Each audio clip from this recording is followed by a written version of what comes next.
Hi friends, Lakshmi Devi ಚಂಚಲವಾದವಳು.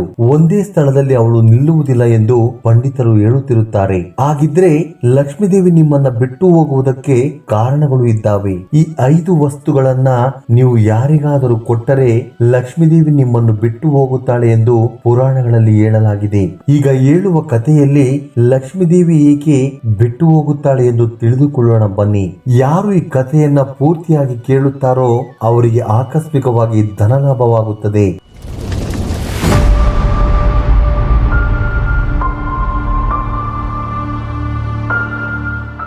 ಪೂರ್ವ ಕಾಲದಲ್ಲಿ ಒಂದು ಸುಂದರವಾದ ನಗರವಿತ್ತು. ಆ ನಗರದಲ್ಲಿ ಸುಕನ್ಯೆ ಎಂಬ ಅಂದವಾದ ಹುಡುಗಿ ಇದ್ದಳು. ಸುಕನ್ಯೆ ಒಬ್ಬ ಪತಿರೋತೆ. ಅವಳು ಧರ್ಮವನ್ನ ಪಾಲಿಸುತ್ತಿದ್ದಳು. ಸುಕನ್ಯೆ ಗಂಡ ಸಂಜಯ್ ವೈಷ್ಣವ. ಇವನು ಆಹಾರ ಧಾನ್ಯಗಳನ್ನ ಮಾರಾಟ ಮಾಡುತ್ತಾನೆ. ಸುಕನ್ಯಾ ಪ್ರತಿದಿನ ಮನೆ ಕೆಲಸಗಳನ್ನ ಮುಗಿಸಿಕೊಂಡು ಪೂಜೆಯನ್ನ ಮಾಡುತ್ತಿದ್ದಳು. ಗಂಡನ ಸೇವೆಯನ್ನು ಕೂಡ ಮಾಡುತ್ತಿದ್ದಳು. ಎಲ್ಲರನ್ನು ಗೌರವಿಸುತ್ತಾ ಪ್ರೀತಿಯಿಂದ ಮಾತನಾಡುತ್ತಿದ್ದಳು. ಸುಕನ್ಯಳನ್ನ ನೋಡಿರುವವರೆಲ್ಲರೂ ಕೂಡ ಆಕೆಯನ್ನ ಸಾಕ್ಷಾತ್ ಲಕ್ಷ್ಮಿಯ ಸ್ವರೂಪ ಎಂದು ಕರೆಯುತ್ತಿದ್ದರು. ದಾನ ಧರ್ಮಗಳಲ್ಲಿಯೂ ಕೂಡ ಸುಕನ್ಯಾ ಹಿಂದೇಟು ಹಾಕುತ್ತಿರಲಿಲ್ಲ. ಅದಕ್ಕೋಸ್ಕರ ಅವಳ ಮನೆಗೆ ಭಿಕ್ಷಾಟನೆಗೆಂದು ಬಂದವರೆಲ್ಲ ಸಂತೃಪ್ತಿಯಿಂದ ಅವಳನ್ನ ಹೊಗಳುತ್ತಿದ್ದರು. ಅವರು ಅಷ್ಟೊಂದು ಹೊಗಳುತ್ತಿದ್ದರೂ ಕೂಡ ಸುಕನ್ಯಾ ಅಹಂಕಾರ ಬೀಳುತ್ತಿರಲಿಲ್ಲ. ಒಂದು ದಿನ ಪಕ್ಕದ ಮನೆಯವಳು ಸುಕನ್ಯಳನ್ನ ಹುಡುಕಿಕೊಂಡು ಬಂದಳು. ಅವರಿಗೇನು ಅಗತ್ಯವಿದೆ, ಅದಕ್ಕೆ ನನ್ನ ಬಳಿ ಬಂದಿದ್ದಾರೆಂದು ಅವಳಿಗೆ ಅರ್ಥವಾಗುತ್ತೆ. ಆ ಪಕ್ಕದ ಮನೆಯವಳ ಮನೆಗೆ ಸಡನ್ ಆಗಿ ನೆಂಟರಿಷ್ಟರು ಬಂದಿರುತ್ತಾರೆ. ಆದ್ದರಿಂದಲೇ ಸುಕನ್ಯಾ ಮನೆಯಿಂದ ರೊಟ್ಟಿಯನ್ನು ಮಾಡುವ ಪೀಠ ಮತ್ತು ರೊಟ್ಟಿಯನ್ನು ಸುಡುವುದಕ್ಕೆ ಎಂಚನ್ನ ಕೊಡಿ ಎಂದು ಕೇಳುತ್ತಾಳೆ. ಸದ್ಯಕ್ಕೆ ಸುಕನ್ಯೆಗೆ ಅವುಗಳ ಅಗತ್ಯ ಇಲ್ಲದಿರುವುದರಿಂದ ಆ ರೊಟ್ಟಿ ಮಾಡುವ ಮಣಿ ಮತ್ತು ಎಂಚನ್ನ ಕೊಡುತ್ತಾಳೆ. ಆಗ ಪಕ್ಕದ ಮನೆಯವಳು ಸುಕನ್ಯೆಗೆ ಧನ್ಯವಾದಗಳನ್ನ ಹೇಳಿ ಬೇಗ ಇವೆರಡನ್ನು ವಾಪಸ್ ಕೊಡ್ತೀನಿ ಅಂತೇಳಿ ಅಲ್ಲಿಂದ ಹೊರಟು ಹೋಗುತ್ತಾಳೆ. ನಂತರ ಪಕ್ಕದ ಬೀದಿಯಲ್ಲಿರುವ ಮತ್ತೊಬ್ಬ ಮಹಿಳೆ ಸುಕನ್ಯಾ ಬಳಿ ಬರುತ್ತಾಳೆ. ಸುಕನ್ಯಾ ಯಾರಿಗೆ ಆದರೂ ಕೇಳಿದ್ದನ್ನ ಇಲ್ಲ ಅನ್ನದೆ ಕೊಡುತ್ತಾಳೆ ಅನ್ನುವ ಕಾರಣದಿಂದ ಆ ಮಹಿಳೆ ಕೂಡ ಸುಕನ್ಯಳ ಬಳಿ ಏನನ್ನು ತೆಗೆದುಕೊಂಡು ಹೋಗುವುದಕ್ಕೆ ಬಂದಿರುತ್ತಾಳೆ. ಆ ಪಕ್ಕದ ಬೀದಿಯ ಮಹಿಳೆಯ ಮನೆ ತುಂಬಾ ಕೊಳಕಾಗಿರುತ್ತದೆ. ಆದ್ದರಿಂದ ಸುಕನ್ಯಳ ಬಳಿ ಕಸ ಗುಡಿಸುವ ಪೊರಕೆಯನ್ನ ಕೇಳುತ್ತಾಳೆ. ಮುಂಜಾನೆಯ ಮನೆಯನ್ನ ಸ್ವಚ್ಛ ಮಾಡಿದ್ದ ಸುಕನ್ಯೆಗೆ ಸದ್ಯಕ್ಕೆ ಕಸ ಗುಡಿಸುವ ಪೊರಕೆ ಅಗತ್ಯವಿಲ್ಲದ ಕಾರಣ ಅದನ್ನ ತೆಗೆದುಕೊಂಡು ಬಂದು ಆ ಮಹಿಳೆಗೆ ಕೊಡುತ್ತಾಳೆ. ಇನ್ನು ಸ್ವಲ್ಪ ಸಮಯದ ನಂತರ ಪಕ್ಕದ ಮನೆಯವಳು ಸುಕನ್ಯಾ ಬಳಿ ಬರುತ್ತಾಳೆ. ಸುಕನ್ಯಳ ಬಗ್ಗೆ ತುಂಬಾ ಮೆಚ್ಚುಗೆ ಮಾತುಗಳನ್ನಾಡುತ್ತಾ ತನಗೆ ಬೇಕಿದ್ದ ಅಗತ್ಯದ ಬಗ್ಗೆ ಹೇಳುತ್ತಾಳೆ. ಆಕೆಯ ಮಗಳಿಗೆ ಮದುವೆಯ ಸಂಬಂಧವನ್ನ ನೋಡುತ್ತಿದ್ದಾರೆ. ಆದ್ರೆ ಆ ಹುಡುಗಿಗೆ ಒಂದೇ ಒಂದು ಬಂಗಾರದ ಆಭರಣವಿಲ್ಲ. ಆದ್ದರಿಂದ ಸುಕನ್ಯಾ ಒಂದೇ ಒಂದು ಬಂಗಾರದ ಆಭರಣವನ್ನ ಕೊಟ್ಟರೆ ಅದನ್ನ ನನ್ನ ಮಗಳಿಗೆ ಹಾಕಿ ಅವರು ಹೊರಟು ಹೋದ ನಂತರ ತಿರುಗಿ ಅದನ್ನ ವಾಪಸ್ ಕೊಡ್ತೀನಿ ಅಂತ ಹೇಳುತ್ತಾಳೆ. ಯಾರು ಏನೇ ಕೇಳಿದ್ರು ಇಲ್ಲ ಅನ್ನದೆ ಕೊಡುವ ಸುಕನ್ಯಾ ಈ ಮಹಿಳೆಗೂ ಕೂಡ ಇಲ್ಲ ಅನ್ನದೆ ಅವರು ಕೇಳಿದ ಆಭರಣವನ್ನ ತೆಗೆದುಕೊಂಡು ಬಂದು ಅವರ ಕೈಯಲ್ಲಿ ಇಡುತ್ತಾಳೆ. ಆಭರಣಗಳ ಜೊತೆ ಒಂದು ಒಳ್ಳೆಯ ಸೀರೆಯನ್ನು ಸಹ ಕೊಟ್ಟು ಕಳಿಸುತ್ತಾಳೆ. ಸಂಜೆಯ ಸಮಯವಾಗುತ್ತಿರುವಾಗ ಒಬ್ಬ ಮಹಿಳೆ ಸುಕನ್ಯಾ ಬಳಿ ಬರುತ್ತಾಳೆ. ನನ್ನ ಮಗು ಹಸಿವಿನಿಂದ ಇದೆ, ಸ್ವಲ್ಪ ಹಾಲು ಇದ್ರೆ ಕೊಡಿ ಅಂತೇಳಿ ಕೇಳುತ್ತಾಳೆ. ಆಗ ಅವಳ ಮಾತಿನಿಂದ ಕರಗಿ ಹೋದ ಸುಕನ್ಯಾ ಅದೇನು ದೊಡ್ಡ ವಿಷಯವಲ್ಲ ಅಂದುಕೊಂಡು ಅಡುಗೆ ಮನೆಗೆ ಹೋಗಿ ಹಾಲಿನ ಚೊಂಬನ್ನು ತೆಗೆದುಕೊಂಡು ಬಂದು ಆ ಮಹಿಳೆಗೆ ಕೊಡುತ್ತಾಳೆ. ಈ ರೀತಿಯಾಗಿ ಸುಕನ್ಯಾ ತನಗೆ ತೋಚಿದ ಸಹಾಯವನ್ನ ಮಾಡುತ್ತಾ ಬದುಕುತ್ತಿರುತ್ತಾಳೆ. ಒಂದು ದಿನ ಬೆಳಿಗ್ಗೆನೆ ಸುಕನ್ಯಳ ಮನೆಗೆ ಒಬ್ಬ ಸೇವಕನು ಓಡೋಡಿ ಬರುತ್ತಾನೆ. ಆತನು ಸುಕನ್ಯಳ ಗಂಡ ಸಂಜಯನ ಬಳಿ ಬಂದು ನಮ್ಮ ಅಂಗಡಿಯಲ್ಲಿರುವ ಸಾಮಾನುಗಳನ್ನ ಯಾರೋ ಕಳ್ಳತನ ಮಾಡಿದ್ದಾರೆ ಎಂದು ಹೇಳುತ್ತಾನೆ. ಅದನ್ನು ಕೇಳಿದ ತಕ್ಷಣ ಸಂಜಯ್ ಭಯಭೀತನಾಗುತ್ತಾನೆ. ತಕ್ಷಣ ಕಂಗಾಲಾಗಿ ಅಂಗಡಿಗೆ ಓಡೋಡಿ ಹೋಗುತ್ತಾನೆ. ಆಗ ಅವನಿಗೆ ಅಂಗಡಿಯಲ್ಲಿರುವ ಪ್ರತಿ ವಸ್ತುಗಳನ್ನು ಕೂಡ ಯಾರೋ ಕಳ್ಳತನ ಮಾಡಿದ್ದಾರೆಂದು ಅರ್ಥವಾಗುತ್ತೆ. ಮನೆಗೆ ಬಂದ ನಂತರ ಸುಕನ್ಯೆಗೂ ಕೂಡ ಈ ವಿಷಯದ ಬಗ್ಗೆ ಹೇಳುತ್ತಾನೆ. ಅದನ್ನು ಕೇಳಿದ ಸುಕನ್ಯಾ ತುಂಬಾ ದುಃಖ ಪಡುತ್ತಾಳೆ. ಆದ್ರೂ ಆ ದುಃಖದಲ್ಲಿಯೂ ಕೂಡ ಸಮಾಧಾನವನ್ನ ಮಾಡಿಕೊಂಡು ನೀವೇನು ದುಃಖ ಪಡಬೇಡಿ, ನಮ್ಮ ಮನೆಯಲ್ಲಿ ದುಡ್ಡಿಗೆ ಕೊರತೆ ಇಲ್ಲ, ಆ ದುಡ್ಡನ್ನ ಬಳಸಿಕೊಂಡು ಮತ್ತೆ ವ್ಯಾಪಾರವನ್ನ ಶುರು ಮಾಡಿ ಎಂದು ಗಂಡನಿಗೆ ಹೇಳಿ ಬೀರನ್ನ ಓಪನ್ ಮಾಡಿ ನೋಡುತ್ತಾಳೆ. ಬೀರಲ್ಲಿರುವ ದುಡ್ಡನ್ನು ಕೂಡ ಯಾರೋ ಕಳ್ಳತನ ಮಾಡಿದ್ದಾರೆ. ಇದು ಅವಳಿಗೆ ಅರ್ಥವಾಗುವಷ್ಟೊತ್ತಿಗೆ ಅವಳಿಗೆ ಹೇಳಲಾಗದಂತಹ ನಿರಾಸೆ ಆಗುತ್ತದೆ. ಇದೆಲ್ಲ ಹೀಗೆ ನಡೆಯಿತು ಎಂದು ಅರ್ಥವಾಗುವುದಿಲ್ಲ.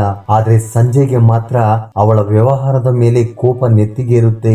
ದುಡ್ಡೆಲ್ಲ ಏನಾಯ್ತು ಎಂದು ಕೋಪದಿಂದ ಕೇಳುತ್ತಾನೆ. ನೀನು ಮಾಡಿರುವ ದಾನ ಧರ್ಮದಿಂದ ಬೀರು ಪೂರ್ತಿಯಾಗಿ ಖಾಲಿಯಾಗಿದೆ ಎಂದು ಸುಕನ್ಯಳ ಗಂಡನ ಜೊತೆ ಅವಳ ಅತ್ತೆಯು ಕೂಡ ಕೂಗಾಡುವುದಕ್ಕೆ ಶುರು ಮಾಡುತ್ತಾರೆ. ಅವರು ಅನ್ನಬಾರದ ಮಾತುಗಳನ್ನ ಆಡ್ತಾ ಇದ್ರೆ ದುಃಖ ಪಡ್ತಾ ಇದ್ದ ಸುಕನ್ಯಾ ಯಾರಿಗೆ ಆಭರಣ ದುಡ್ಡು ಕೊಟ್ಟಿದ್ದಾಳೋ ಅವರಿಂದ ಹಣ ಮತ್ತು ಆಭರಣವನ್ನ ತೆಗೆದುಕೊಂಡು ಬರುವುದಕ್ಕೆ ಹೋಗುತ್ತಾಳೆ. ಆದ್ರೆ ಸುಕನ್ಯಾ ಅಲ್ಲಿಗೆ ಹೋಗಿ ನೋಡಿದ್ರೆ ಸುಕನ್ಯಾ ಯಾರಿಗೆ ದುಡ್ಡು ಮತ್ತು ಆಭರಣಗಳನ್ನ ಕೊಟ್ಟಿರುತ್ತಾಳೋ ಅವರು ಮನೆಯನ್ನ ಖಾಲಿ ಮಾಡಿಕೊಂಡು ಹೋಗಿರುತ್ತಾರೆ. ಇದರಿಂದ ನಿರಾಸೆಯಾದ ಸುಕನ್ಯಾ ಮನೆಗೆ ಬಂದು ಗಂಡನಿಗೆ ಎಲ್ಲ ವಿಷಯವನ್ನ ಹೇಳಿ ದುಃಖ ಪಡುತ್ತಾಳೆ. ಇದರಿಂದ ಕೋಪಗೊಂಡ ಆಕೆಯ ಗಂಡ ನಾನಾ ತರಹದ ಮಾತುಗಳನ್ನ ಬೈದು ಮನೆಯಿಂದ ಹೊರಟು ಹೋಗು ಎಂದು ಹೇಳುತ್ತಾರೆ. ನಮಗೆ ದರಿದ್ರ ಹಿಡಿದಿರುವುದಕ್ಕೆ ಸುಕನ್ಯಾ ಮಾಡಿರುವ ಅಪವಿತ್ರ ದಾನಗಳೇ ಕಾರಣ ಎಂದು ಆಕೆಯನ್ನ ದೂಷಿಸುತ್ತಾರೆ. ಇನ್ನು ಮುಂದೆ ಯಾವತ್ತೂ ಕೂಡ ನಮ್ಮ ಮನೆ ಕಡೆ ಬರಬೇಡ ಅಂತೇಳಿ ಅವಳನ್ನ ಒಡೆದು ಓಡಿಸುತ್ತಾರೆ. ಆಗ ಸುಕನ್ಯಾ ತುಂಬಾ ದುಃಖ ಪಡುತ್ತಾ ಅಳುತ್ತಾ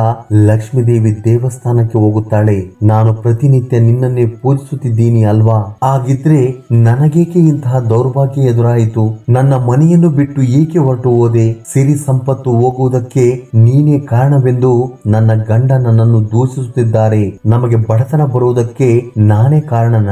ಭಕ್ತರನ್ನ ನೀನೇಕೆ ಶಿಕ್ಷಿಸುತ್ತಿರುವೆ ತಾಯಿ ಎಂದು ಲಕ್ಷ್ಮೀ ದೇವಿಯನ್ನ ಬೇಡಿಕೊಳ್ಳುತ್ತಾ ಪ್ರಶ್ನೆ ಮಾಡುತ್ತಾಳೆ ಸುಕನ್ಯಾ. ಗಂಡನೇ ಪ್ರಪಂಚ ಎಂದು ಬದುಕಿದ್ದ ಆ ಮಹಿಳೆಗೆ ಈ ಪ್ರಪಂಚದಲ್ಲಿ ಸಂಜಯನನ್ನ ಬಿಟ್ರೆ ಬೇರೆ ಯಾರೂ ಇಲ್ಲ.